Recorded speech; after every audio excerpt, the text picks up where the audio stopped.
नारायण नारायण नारायण नारायण। अमृत वेले पपीहा बोलिया। जो पपीहा एक जीव है, हर पल पीहू पीहू पुकारता रहता है। वो अपने परमात्मा को हर वक्त जाता रहता है और उसे याद करता रहता है। वो सारा दिन कुछ भी पीता नहीं, पानी तक नहीं पीता, मगर उसकी याद में उसे पीहू पीहू पुकारता रहता है। जब कभी बरसात होती है तो बरसात की पहली बूंद उसके कंठ में चली जाती है, क्योंकि वो जब भी पीहू पुकारता है तो उसका मुख ऊपर की तरफ होता है। पीहू पीहू पीहू। जैसे ही उसका कंठ खुलता है तो बरसात की पहली बूंद उसके कंठ में प्रवेश कर जाती है और उसकी सारी ही उसको शांति प्रदान कर देती है, उसकी तृप्ति हो जाती है। परमात्मा जो है उस जीव को बहुत प्रेम करता है, क्योंकि वो हर पल उसे याद करता रहता है।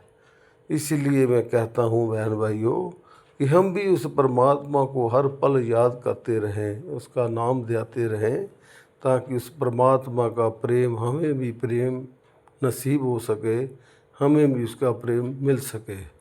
जो जो हम परमात्मा को याद करेंगे, परमात्मा हमारे समीप आने लगता है और हमें खुशियाँ देने लगता है और हमसे प्रेम करने लगता है।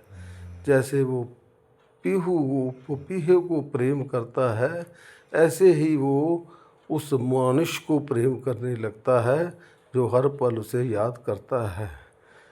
और एक जो हमारे ऊपर उल्टा कुआं गगन में, यहाँ पे उल्टा कुआं गगन में, यहाँ से फिर एक बूंद हमारे कंठ में आती है और कंठ से हमारे भीतर प्रवेश कर जाती है। वो है स्वाति बूंद।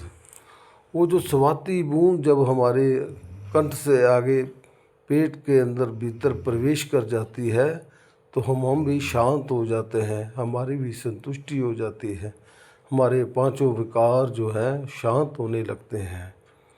और सबसे बड़ी बात यह है, जो स्वाति की बूंद है, हमारे सबसे बड़े रोग जो होमे दीर्घ रोग है उसको सदा सदा ही स्वा कर देती है।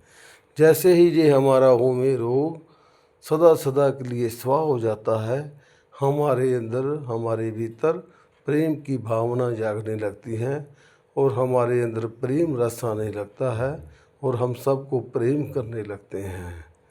इतना प्रेम करने ले, परमात्मा से प्रेम करने से परमात्मा भी हमें प्रेम करने लगता है और ऐसे प्रेम से हम इस तरह शांत हो जाते हैं कि जो हमारे पास बैठता है वो प्राणी भी शांत होने लगता है। जैसे समुद्र के किनारे बैठने से लहरें उठती हैं और हवाएं चलती हैं, एक बड़ा मनमोहक नज़ारा हमें देखने को मिलता है और हमें शांति प्रदान करता है। इसी तरह एक नाम जपने वाले के पास बैठने से हम रूहों को शांति प्रदान होने लगती है, हमें शांति मिलने लगती है। इसीलिए मैं कहता रहता हूँ, आप भी सब उस परमात्मा को याद किया करो, उसका नाम दिया करो। कर्म करते हुए भक्ति करनी है भाई, कर्म को नहीं छोड़ना, क्योंकि परिवार की रोजी रोटी के लिए भी हमें कर्तव्य करना पड़ेगा। कर्म भी बहुत ज़रूरी है, कर्म करते करते ही परमात्मा मिल जाता है। बस अपने अंदर भावना होनी चाहिए, सिर्फ आत्मसमर्पण का हमारे अंदर भावना होनी चाहिए। हम पूर्ण तौर पर उसे समर्पित हो जाएं और उसका नाम जपते जपते उसी में समा जाए। नारायण नारायण।